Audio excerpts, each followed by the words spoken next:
Kasabay ng pag-arangkada ng mga kandidato sa pangangampanya ang paglipana ng iba't ibang campaign material gaya ng tarpaulin.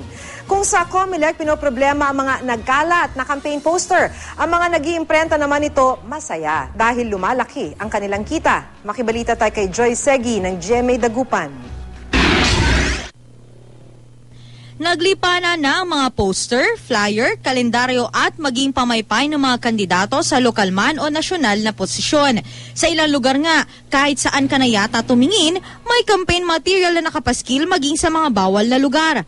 Malaking problema ito para sa COMELEC. Pero para sa mga tulad ni Mark Tirado ng Dagupan City, panahon ng eleksyon para kumita ng malaki sa pag-iimprenta ng mga tarpaulin at iba pang campaign materials.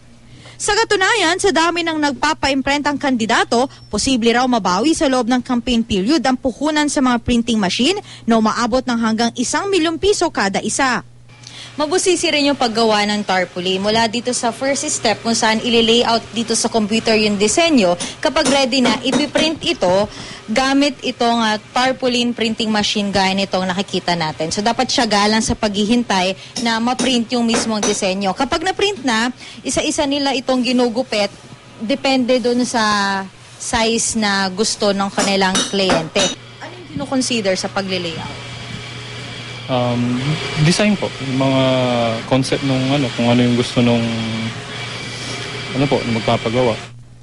Nagkakahalaga ng 8 hanggang 12 piso ang kada square foot ng tarpaulin, depende sa disenyo at dami ng ipapagawa. Kumpara noong mga nakaraang eleksyon, mas patok daw ngayon ang campaign materials na gawa sa tarpaulin. Mas matagal matanggal, masira.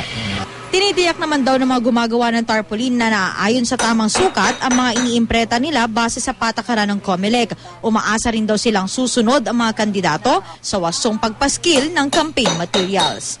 Joy Segi, Nagbabalita, Pilipinas.